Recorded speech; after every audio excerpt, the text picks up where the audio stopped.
Hi, everyone. Welcome to my podcast. Today, I have the honor to invite a very important guest, Professor Ron Placone, who is a communication professor in CMU. He is teaching business communication, leadership, and collaborations, how to kind of improve the team's communication inside the business situations.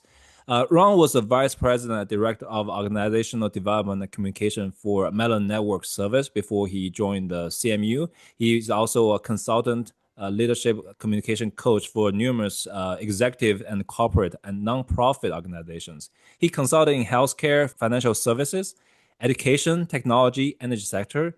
Ron has a PhD in English from Carnegie Mellon University. And Professor, welcome to the show. Thank you so much for joining this podcast. Thank you, Bruce. It's a pleasure to be here. So I know you have been an expert teaching communication at top business school. So what actually sparked your passion for the field of business communication and led you to devote your career to it? Well, in some ways, I stumbled into it. I started my first PhD program was in Bloomington, Indiana in the 1970s. Hmm. And as part of the program, we were required to teach. And I opted to teach public speaking to business students. Yeah. Now, I learned the theory back then. In fact, my first semester teaching, I reviewed 25 different books on public speaking because I was determined to learn as much as possible. But as time went on, and I had to take a pause in my studies and I Mhm. moved into corporate, I realized that most people either were not familiar with the skills that I had learned or just didn't bother to practice them. I saw a tremendous need, and I thought that would be an area where I could really make a difference. And that's why I decided to devote my life's work to teaching students communications. Hmm. That's very interesting story. So what did you study like for your first PhD program at that time? Well, I was in a communications program in Bloomington, and I studied rhetorical criticism, organizational communication, uh, public address. Some of Hmm. the traditional things that were taught in communication programs. And I developed a deep interest in political speech making and diplomacy, and ultimately, it led me to an interest in civility and Supreme Court issues. And that's what my dissertation in Carnegie Mellon was on. It was on civility and Supreme Court decision making. So my studies evolved as well as my understanding as an employee, as a consultant for organizations. What are some of the needs that organizations have in terms of communication? How can they get better at it? How can Hmm. individuals get better at it so it becomes sort of an important part of their career growth? From your perspective, what are the core qualities of a truly effective business communicator, and how strongly is it correlated with the person's career ceiling? Well, let me start with the second part. I think it's Mm-hmm. extremely well correlated. Mm-hmm. If you've talked, you listen to someone like Warren Buffett, so well respected, and Buffett would say the best investment you can make is an investment in yourself, and the best thing you could do is grow your communication skills. Mm-hmm. That's when you make yourself more desirable by employers. Mm-hmm. Now, for me, some of the characteristics that are important is you want to be audience focused. You want to make sure that you are putting yourself in the shoes of the audience. It's not about what you want to say, it's what an audience needs to hear for you to reach your communication objective. You Mm-hmm. need to be concise. You need to say it in as few words as possible because attention spans are shrinking. People are busy. They don't want to waste time. They want to hear you answer the key questions they have in their minds without a whole lot of fluff. And, Mm-hmm. an area that I would argue for as well is dare to be different. Don't do the same old stuff. Sometimes in organizations, people, they might have a specific template that they use for presentations. So people create the same slides, they give the same style of presentation. It's blah, blah, blah. Yeah. Most of the time, it doesn't connect with anyone. So dare to be different. Keep that audience focus and be concise as possible. Hmm. So, in your years of teaching and observation, what do you believe the single biggest communication challenge, like universally faced by professionals today, whether they're new to the workforce or they're already in the management roles? Well, I think the people don't take it seriously enough. Hmm. Sometimes folks think it's easy. It's just talking. And it's, as we know, so much more than just talking. You want to be saying the right things in the right way to connect with people. Yeah, Also, folks often think that a slide deck is a presentation. yeah. People have to realize that they are the message, Hmm. not a slide deck. You know, people respond to other people. We have to connect at that human to human level.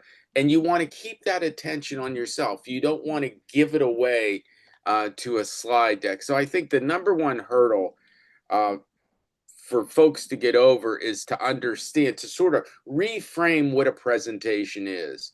Hmm. It's about people connecting with other people. It's not about slide deck. A slide deck is a visual means of supporting your key points. That's all it is. Exactly. I think I remember like going to those international conference, and there's some speaker there just reading the slide deck and just Mm. word by word, and I almost fall asleep when I was sitting there. But there's some other really good speaker.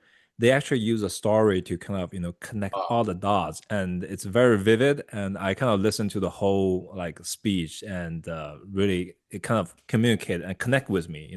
I took the message home. I kind of have a very different feeling when kind of sitting through those presentations. I think your point is very accurate.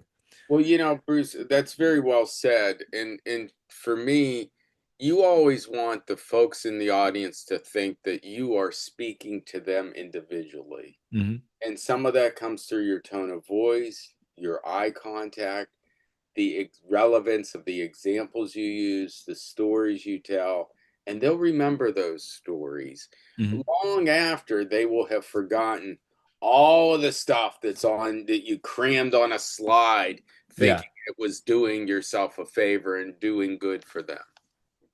exactly.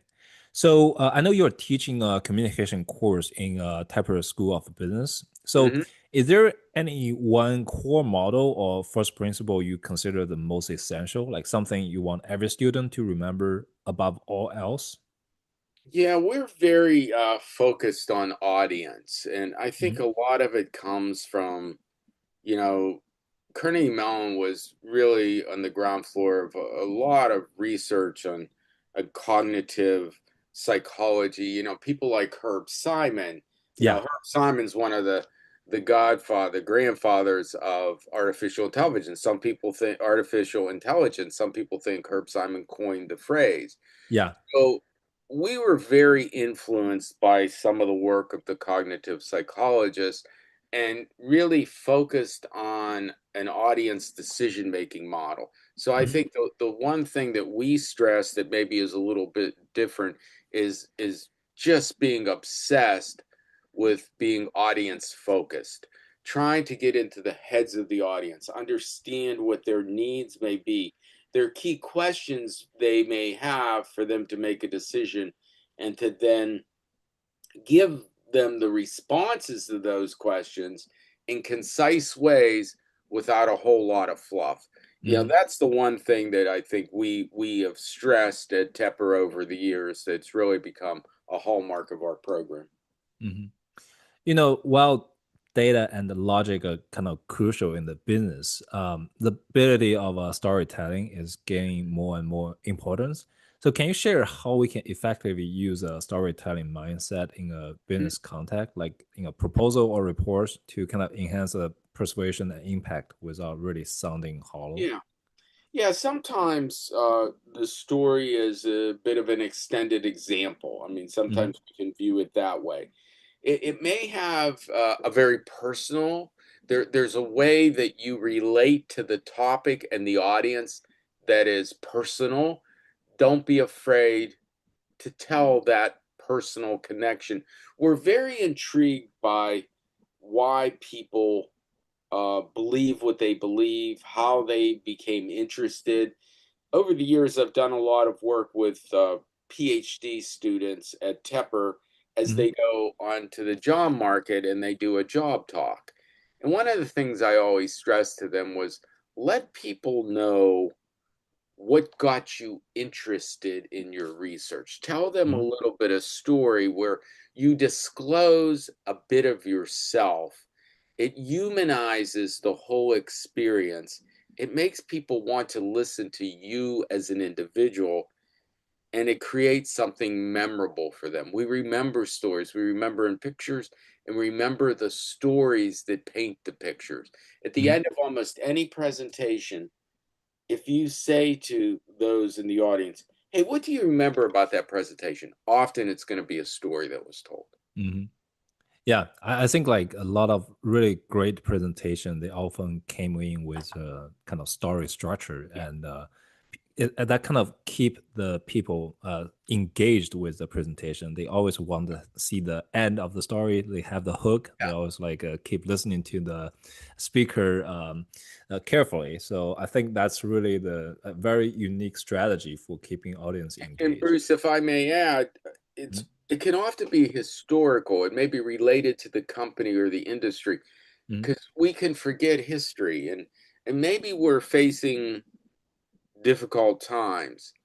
Well, let's tell a brief story about a time in our past when we faced something similar. Mhm. How did we respond to it? How did we come out of it?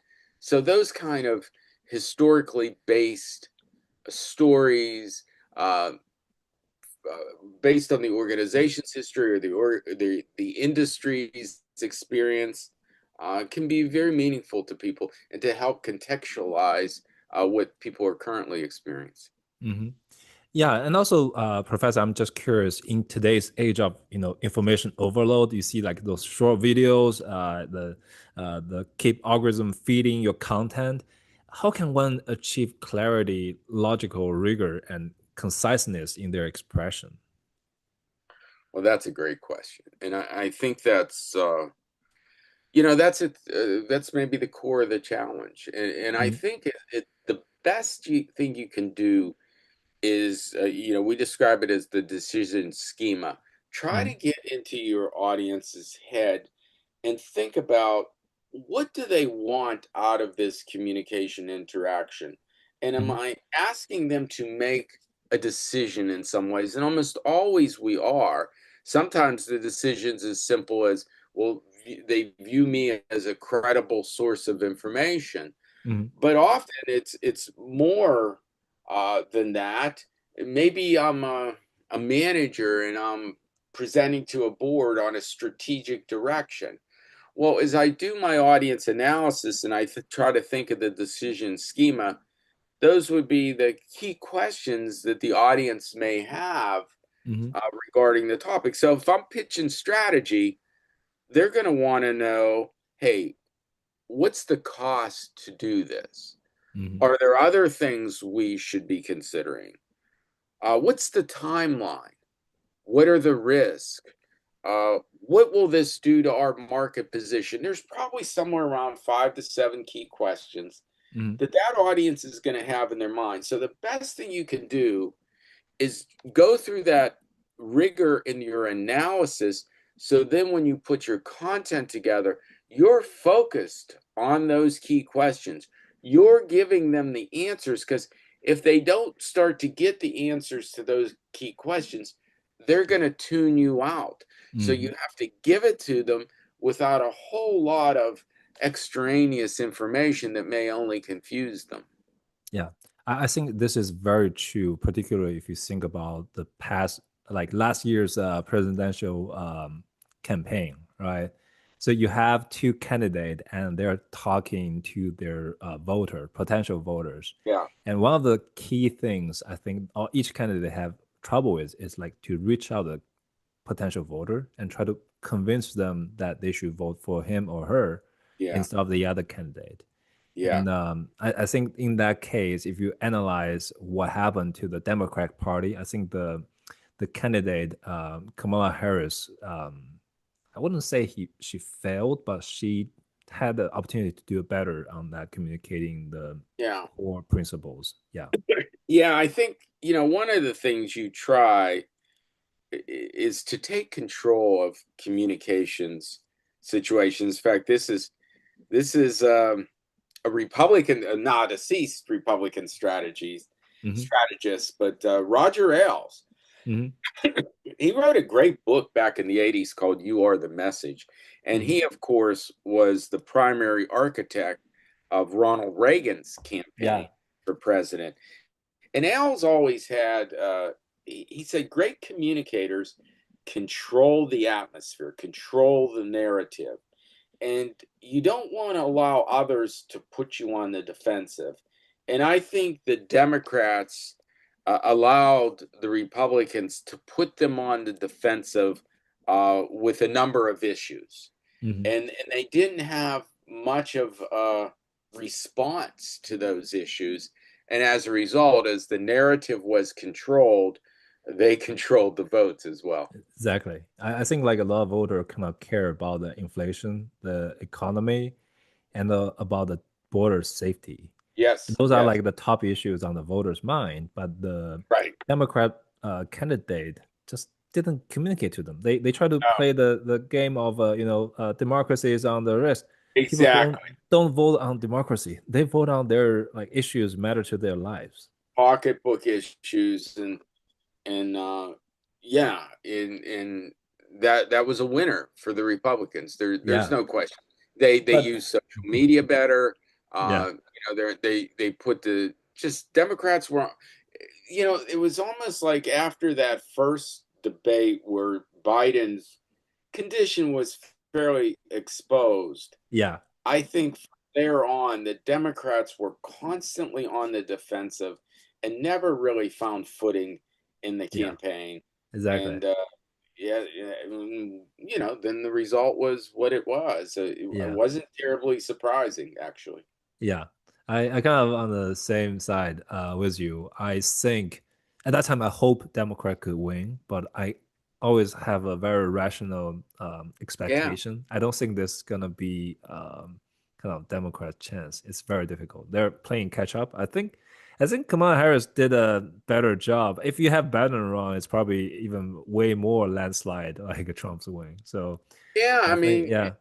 it was fairly close. It Mhm. wasn't a landslide, but given all things, the fact that there really wasn't a primary process to vet a candidate for the Democrats, maybe she did as well as anyone could have expected. I don't Yeah, know. yeah, Was it a campaign with some flaws? Well, certainly, they all do. And yeah. it's easy to look back Yeah, and exactly. At that time, it's expose very that. difficult, very challenging. Yeah, But in the time, in the moment, those are very complex things. I I know. actually ran a couple campaigns Oh, at you a did? state level, state house and state senate. Well, this was many years ago, but I learned a lot Yeah, about politics at very different yeah, times. We didn't have the kind of money, even in state house and state senate races. The kind of money that's spent is it boggles my mind. It's like, yeah. wow, we never had that kind of money. I Campaigning know. has all been based on how you use the media and now social media, how much money you have to spend, and unfortunately, how negative you can be. And one Yeah, of the things that distresses me most is most candidates don't give you reasons to vote for them. They give you reasons why you shouldn't vote for the other. exactly, He exactly. or she is not one of us. That's one of the common catchphrases, and I'm thinking, one of what? I mean, what? Who are we? I mean, but Yeah, it seems unfortunately to work more than it fails, which yeah. that depresses me to tell you the I truth. know, but I think that's kind of the current dynamics for U.S. politics. It's Yeah, like you always have this double hater situation. Like you don't like each of the candidate, you're just picking one you less yeah, hate. yeah. But It's I'd it's really like unfortunate. Yeah, it is I'd like to see somebody just back in the day there used to be when candidates would for president, they would buy a half hour block of time yeah, on. And then you basically had three networks. and they would just talk to the people and Yeah. say, this is what I'm about. This is why I'm running. Yeah. This is what I can do for you. This is what I hope to do. And talk straight to the public. I think there's room for that kind of politician. And I think people would find that refreshing. I think it could resonate with enough people that if you don't uh, delve into the negative, just maybe you could win. So Yeah. I'm an eternal optimist. So I'm for more more direct, honest kind of communication around the political campaigning than I've seen in recent years. It's very tough. Recent three presidential debate, you always has Donald Trump, so you cannot expect normal debate. But I hope Yeah. in 2028 we can see more, good old days Well, political I think it's candidate. wide Yeah, open. I think that neither party has a sure front runner at this point, and I'm always of the belief that competition is a good thing. And exactly.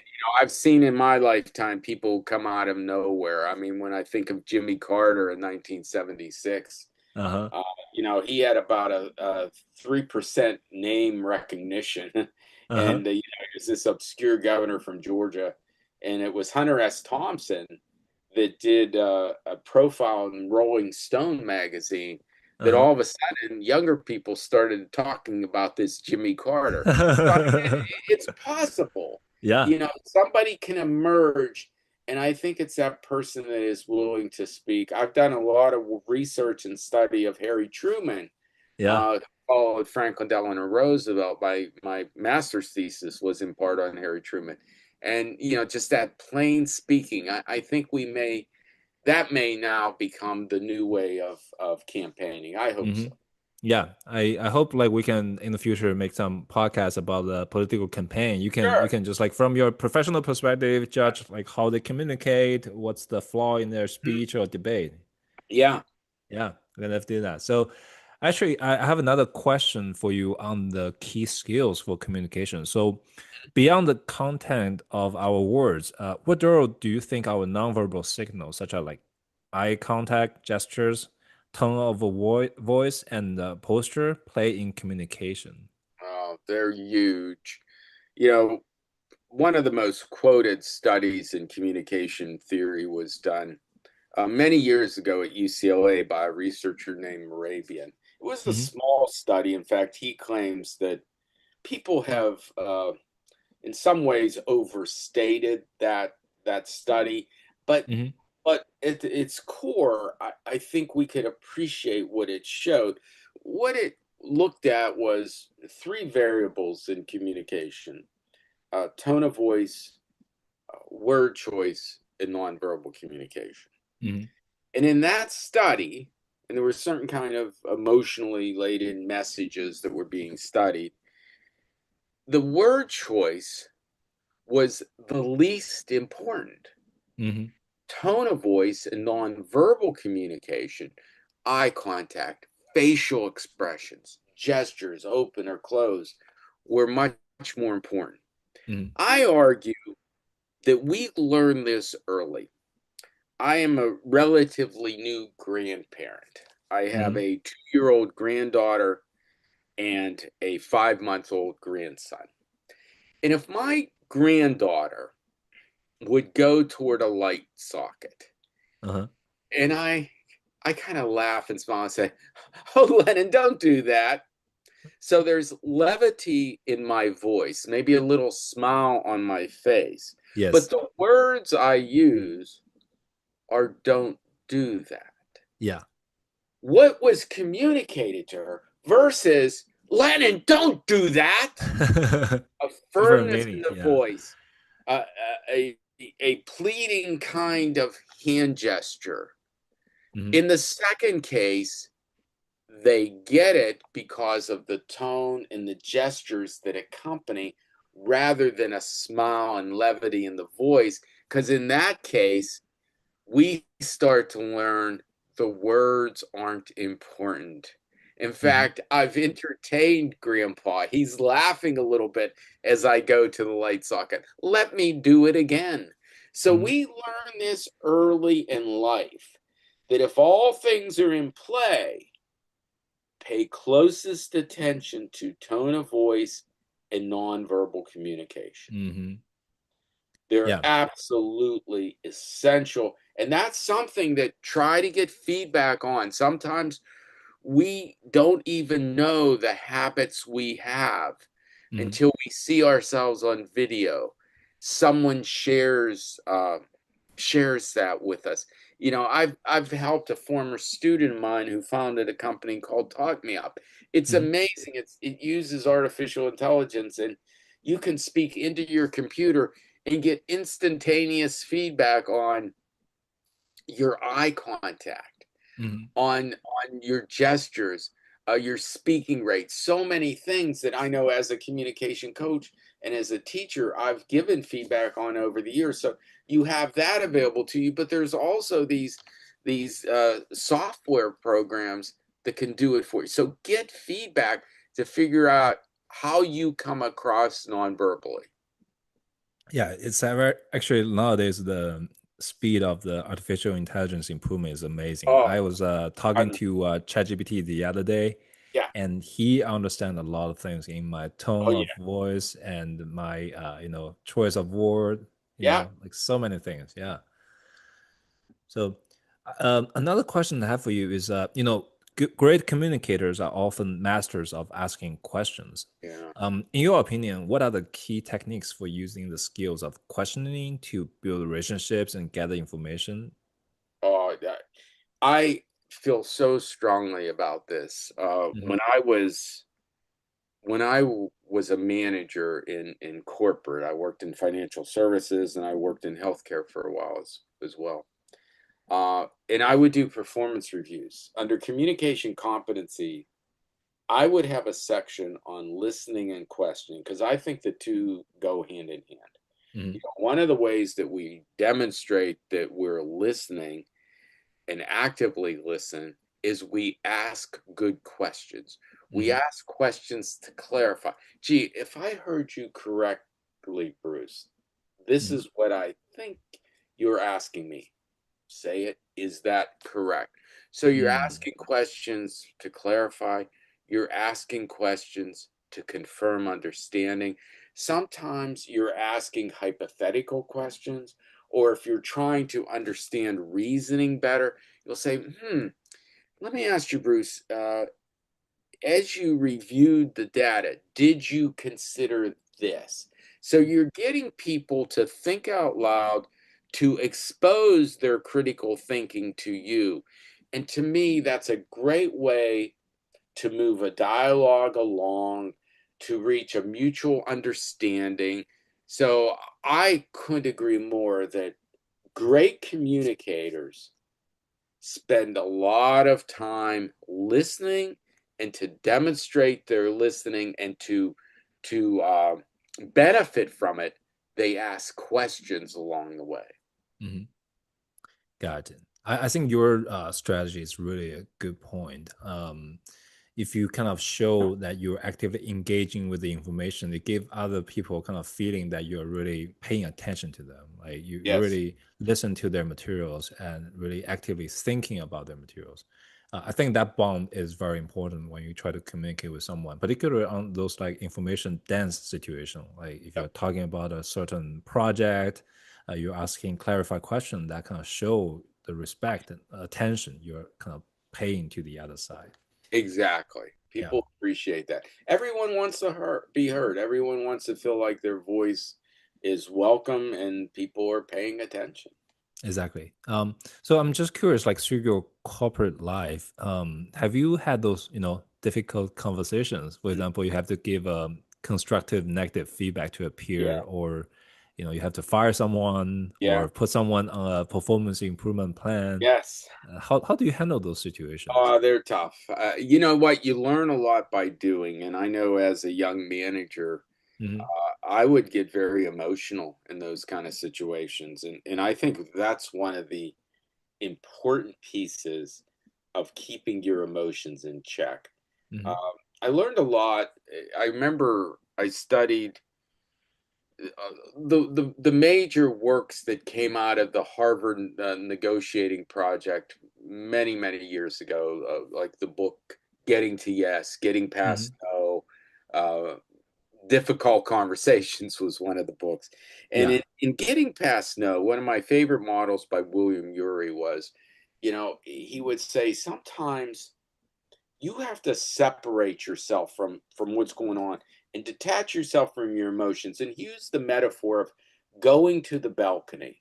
So you Hmm. go to a balcony and you look down and say, okay, what's really going on here? So one, you keep your emotions in check. Hmm. You don't preach at people, you try to have a conversation and you try to ask a lot of questions. And in some of those difficult, you get people to say the things that you may not have to say.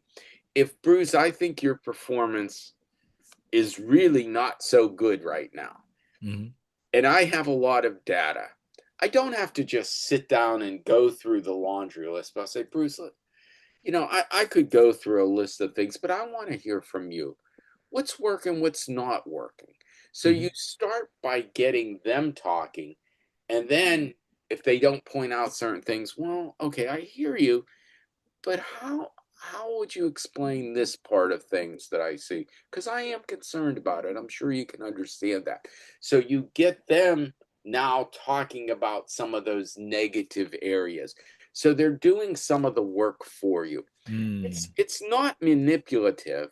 It's truly trying to create a dialogue through questioning. And in some ways, you're putting some breadcrumbs down for them to follow. Hmm. Follow the path to the key points that you want to make without being so heavy handed about it. They're Yeah. not easy, though. You learn a lot by doing. I think a lot of people grow as a manager because most often people make a lot of mistakes early on. Hmm. I think particularly in American culture, like people could be quite confrontational and disagreeable. And Yeah, particular if you're talking about something they didn't do well, they could yeah, be very defensive. right. And sometimes those conversations can turn into an argument and Yeah. doesn't end well, like, That's why you never want to go there. You want to keep your calm and cool, even if the other person starts getting say, you know what, I know this gets tugs at the emotions, but let's stay as close to the data as we can. And mm, you let your tone of voice be a calming. You want to make sure there's a contrast if somebody's kind of losing it. And if it really gets to the point that you don't think you can have a sort of a fruitful conversation, say, you know what, I think right now, why don't we take a little break? I'm mm, just worried that we're feeling the emotions a little too much right now. What do you say we come back to this conversation? And I would not hesitate to reschedule something if I thought that it might end in the wrong way mm. and come back to it. You don't always have to do stuff in that exact moment. Yeah, I think your point are very good suggestions. So I know like nowadays people have so much meetings, like meetings are often a Yeah. disaster zone for They business are, yeah. communication.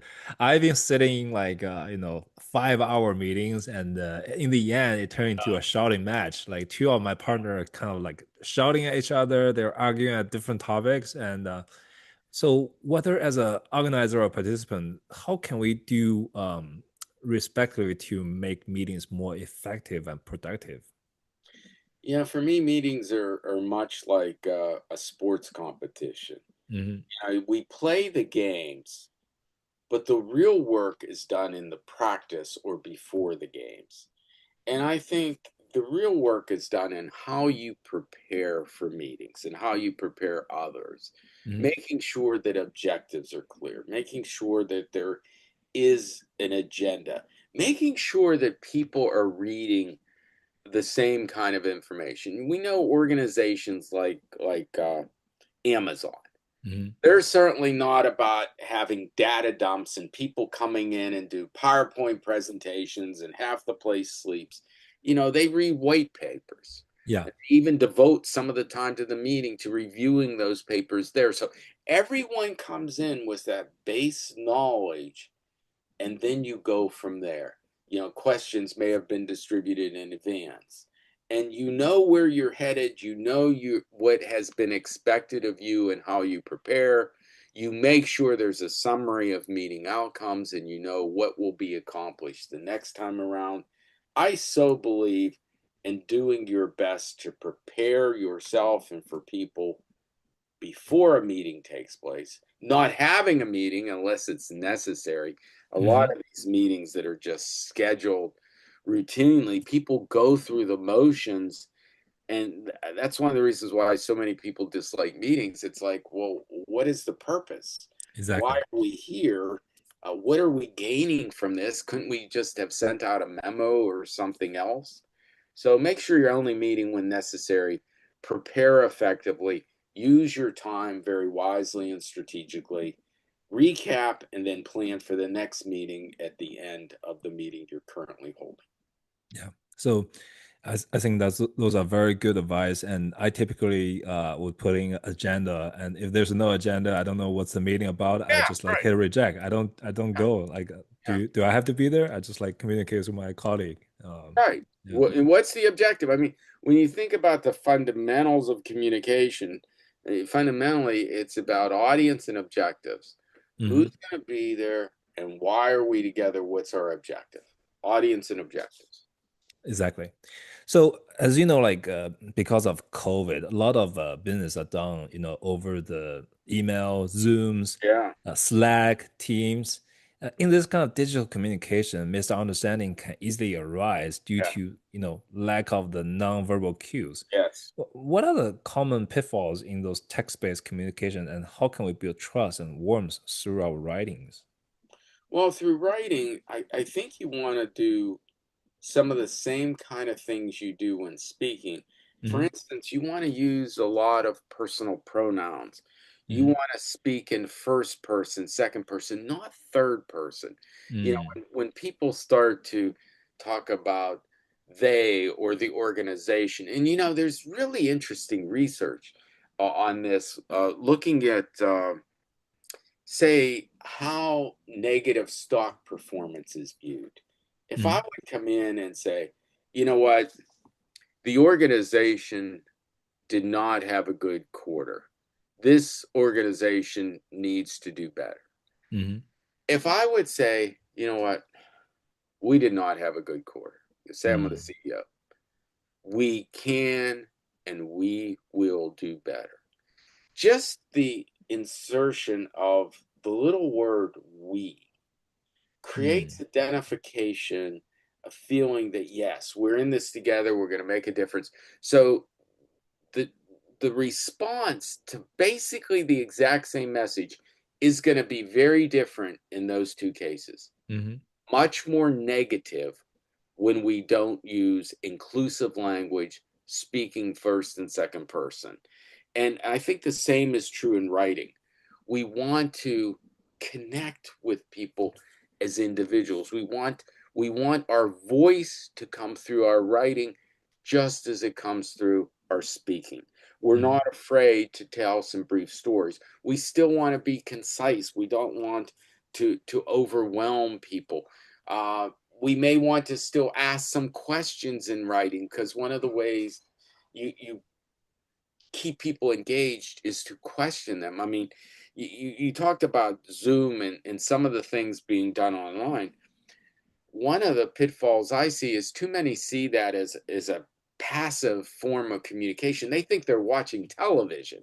So Hmm. I'm here watching television and seeing the world go by. No, you need to be an active participant. And one of the ways you promote that is through questioning, both when you're speaking and in your writing, to get people thinking.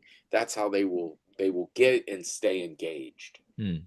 Yeah, I think one of the things I kind of learned is like never use all caps in your Oh, email, like no. like our president.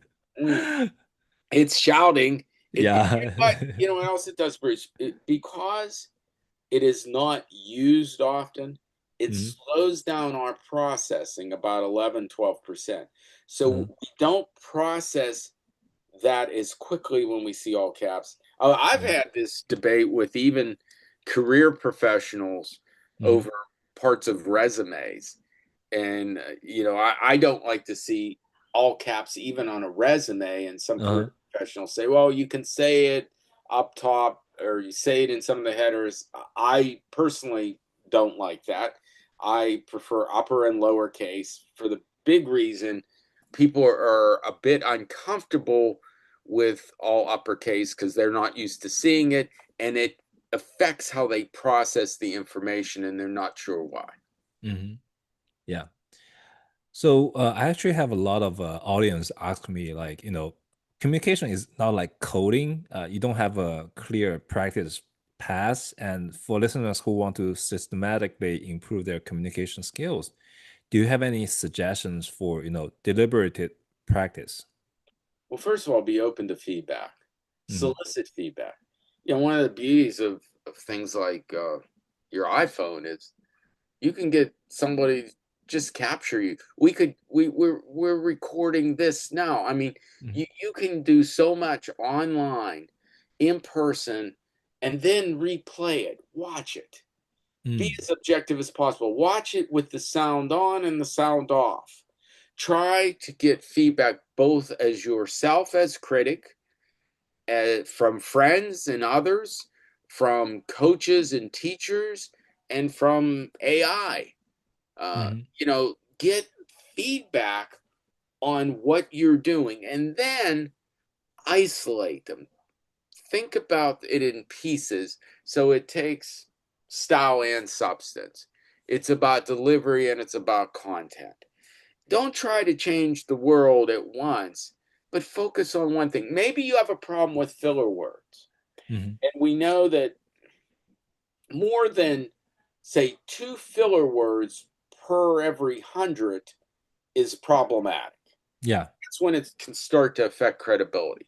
Well, record your voice. Just randomly do a check. See how many fillers, whether it's just an utterance like ah or a word such as like.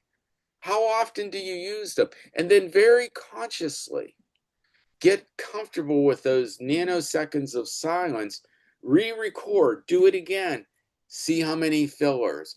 You can measure that. So Hmm. focus on one or two things at a time. Don't try to change everything at once.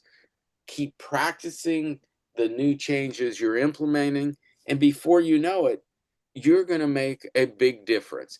Don't over rehearse because you want to keep that emergent element to it. You don't want to become robotic, but you Yeah. want to find out. What I know for me, a rehearsal of 2 or 3 times is my sweet spot. I Yeah. know for me, I don't rehearse the day I do a presentation because I want it to be as fresh as possible during the moment. Yeah. That's what works for me. Everyone has to figure out what works for them as individuals. Exactly. One of the things I figure out is I used to say a lot of filler word when I Mhm. speak, and when I'm doing that, I'm actually don't know what's the next thing, like what's the next thing to say. So I use a filler word to buy me some time. Yeah, But now, if I don't know what to say, I just stop. I just hold perfect. there. Yeah, exactly. So that's something I'm trying to continuously improve. I still have some filler word if I We go all do. back and listen to the You know what? recording. Yeah, That's natural. We all have some filler words. It's when they become too prominent, more than exactly. two per 100 words. That's when it's problematic. And what you just said to me was that is how we mature as presenters. We become more comfortable with those brief seconds of silence. Sometimes as a presenter, it seems like an eternity. It's really not. Yeah. Better to have that brief silence than to, express a pause through an or an on. Just keep your mouth shut. Be comfortable with those brief moments of silence. That's what sort of more seasoned presenters and communicators do. Mhm. I'm just curious, how do you overcome the pressure? Back in the days, before I did a lot of practice, I'm super nervous if I try Yeah, to speak in front of people. yeah. And there's one time I remember in high school, I had to speak in the whole school. Like every student is sitting there, Wow. listen to me kind of share some of my experience. I don't remember what I'm saying. I wrote a script, but I got super nervous. My voice was shaking, Yeah. and I think I did a horrible job. But like people seems doesn't care because I remember at that time I'm sitting in the audience seat. I don't really pay attention to who was speaking there. I just think about like what I'm gonna play after the school. Yeah. So how do you kind of overcome that Well, I pressure? think some of it is by doing. Generally speaking, Mhm. the more we do, the more comfortable we get. Some of it is sort of reframing the speaking situation. I can't tell you how many people I worked with over the years Mhm. that had moderate stage fright. I would say, and I've worked with at this point in my career thousands of people, both as Mhm. students and as coaches, and it would be on one hand how many had severe stage fright. It's ironic that one of the folks who had one of the most severe stage fright I had ever been in my class went on to become a Broadway star. Wow. So I always think of her and think if she could do it, anybody can do it. So one, when you said about that high school, so many that I've worked with had bad experiences in middle school or high school. And think about it. Back then, audiences wanted to see you stumble. They wanted to see you trip going up there. They wanted you to say something stupid so they can laugh. Mhm. So we forget that audiences now are all rooting for us because they want it to be a valuable use of their time. Mhm. So you have to say, one, audiences are on my side. Two, there's a reason why I'm speaking.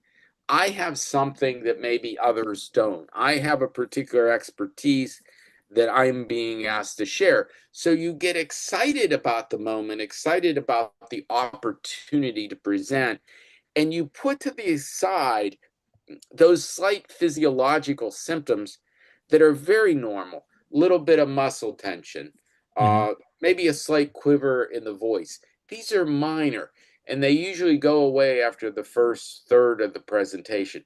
Audiences barely notice it. Yeah, It's exactly. just your body saying, I'm ready to go. It's only in your head when you say, oh my God, my heart is pounding, I can't speak. Well, Yeah. maybe then you won't be able to speak. But if you say, my body's telling me I'm ready and I'm going to channel it through my delivery, and a little rehearsal does help. For some people, doing some physical exercise beforehand Mhm. helps. So there are a number of techniques that you can use. It starts with reframing the setting.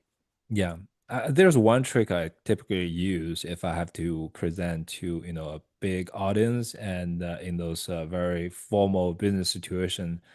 I typically prepare some jokes in the beginning. So if that hit, people get some laugh and then I feel relaxed after that. So That that's the one trick I've been doing and nowadays. that Yeah. works for you, Bruce, and that's great. We all have to figure out what works for you. Hmm. And you have to give it its due. When I did the welcome for my daughter's wedding, Hmm. I worked on that. It was a 5-minute presentation. I worked on it on and off for 1 year Yeah.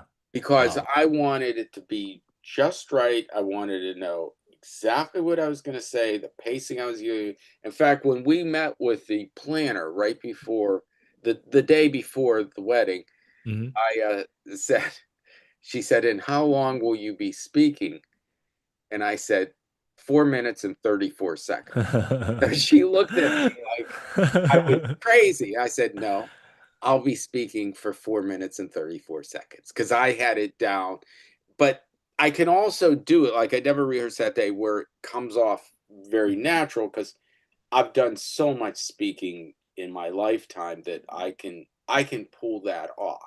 Hmm. And I did there, but it's about learning yourself, and you obviously have learned what works for you that relaxes you. And Yeah. too often people are not prepared, and some of that anxiety comes from the fact that they know they're not prepared and they're Mm, afraid they're going to look foolish. yeah, So you want to make sure you never go into something ill prepared. exactly. So, if my audience want to only remember one core idea or one golden piece of advice from our podcast today, what would you want it to be? Well, to be true to my CMU roots, be Mhm, audience centered. It's not about what you want to say, it's about what they need to hear. So, mhm, really think audience, be audience centered as you create content. You think about examples, uh, think about your audience and how you can make it easy for them to listen to you and maybe reach the decisions that you're hoping they will make. mhm. Yeah, I think that's actually very important in preparing any communication. You always have to keep the audience in your mind because the Yes, audience is the number one reason you give that communication. that's so well said. Mm. Can you recommend one must-read book or any other valuable resources in the field of communication for our listeners?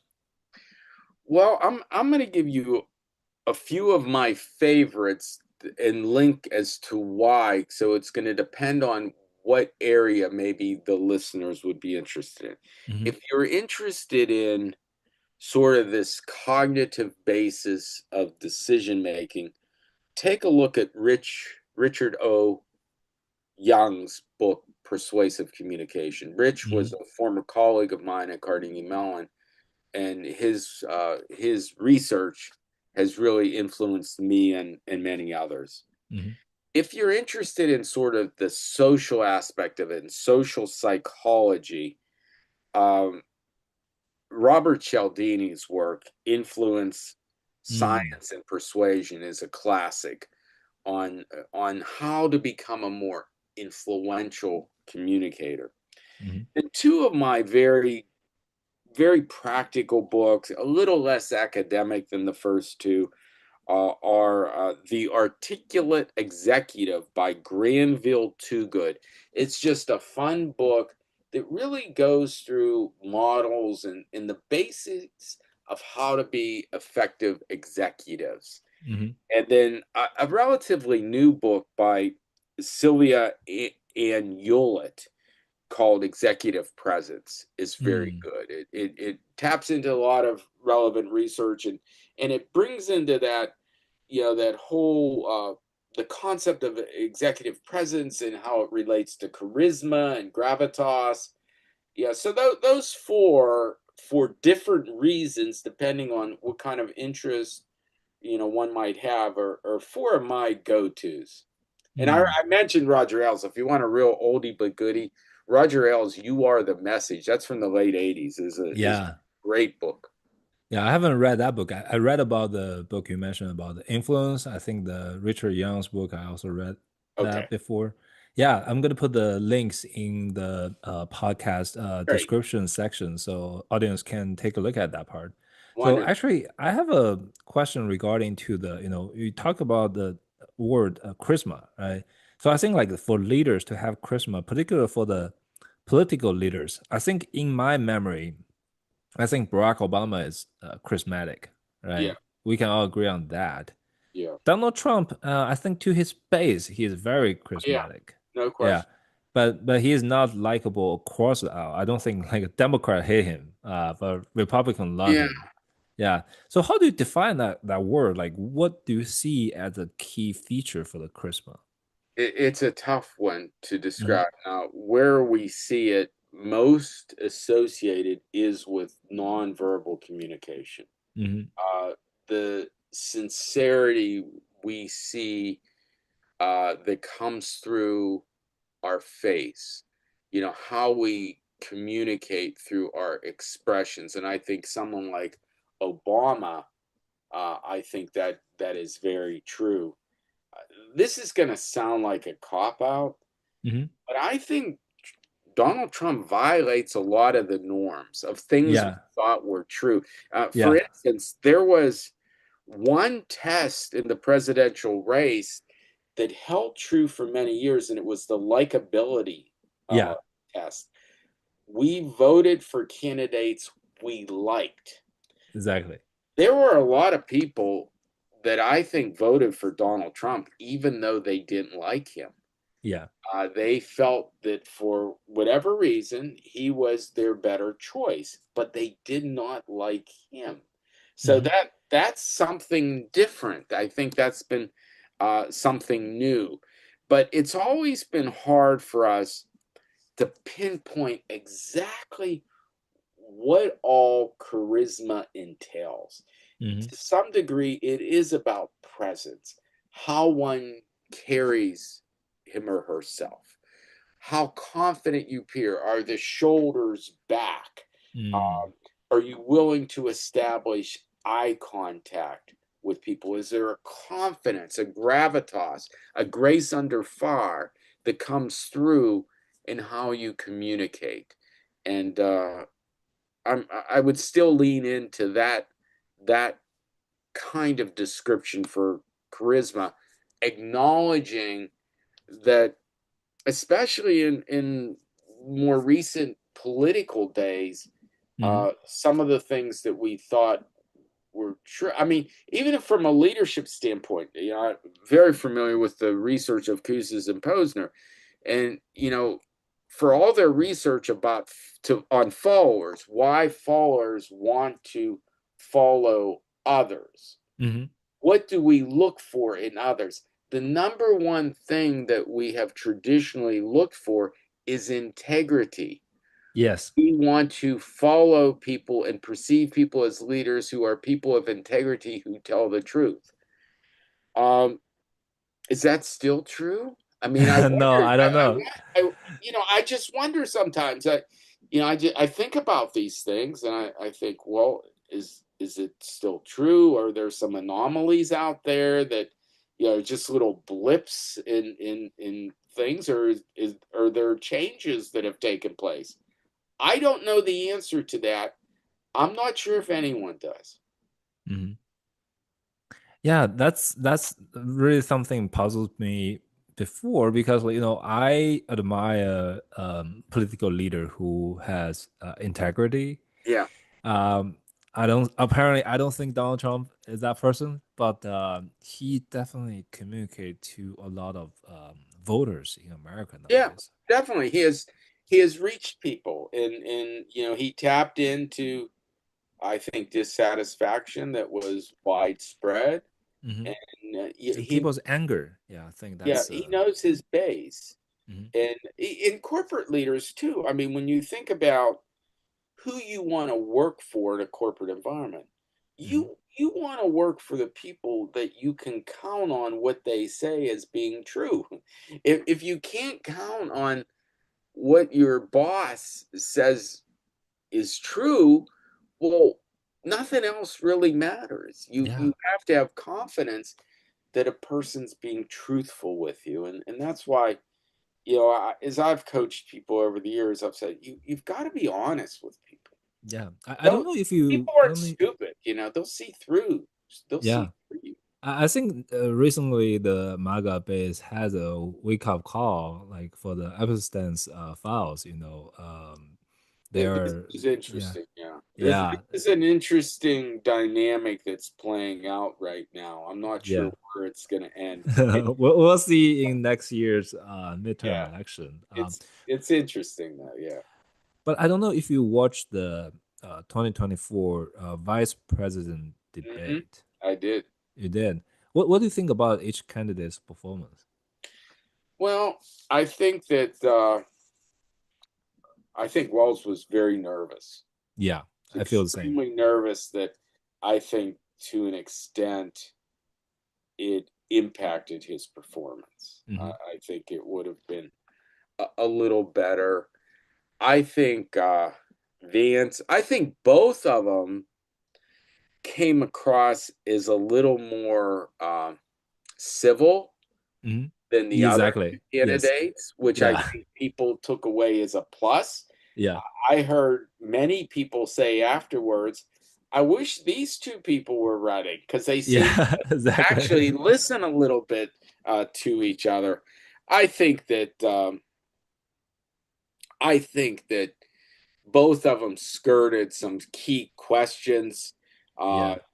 I think Walsh was a little convoluted in Hmm. some of his answers. He needed to pare it down and to be, more streamlined. And this is where, the communication coach in me just doesn't understand nothing. The most baffling thing to me in that uh, whole campaign was when was asked, what would you do differently than Yeah. Biden? And she said, nothing I can think of. I mean, that to me is a question that had to be expected with a well thought out response, not that one.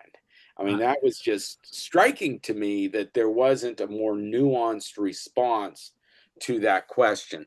I thought Vance, not only did he dodge some questions, but he said some things that were just pretty much untrue. I know that's I, something I want to mention.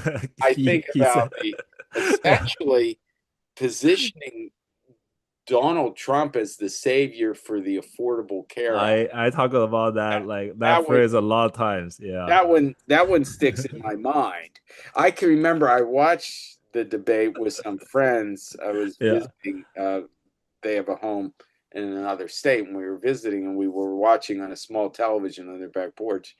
And I just looked at him and said, "What did he just say?" I think both of them had their moments. Both of them had their flubs. I wasn't surprised that it was seen as pretty much a tie with a slight edge to Vance. I thought Yeah, that's I feel the how I same. would have rated it. Yeah. In fact, we used Talk Me Up to analyze it, and it was interesting that Talk Me Up pretty much came to the exact conclusion. Conclusion. Yeah, Interesting. that it was pretty much a tie. It was, Yeah.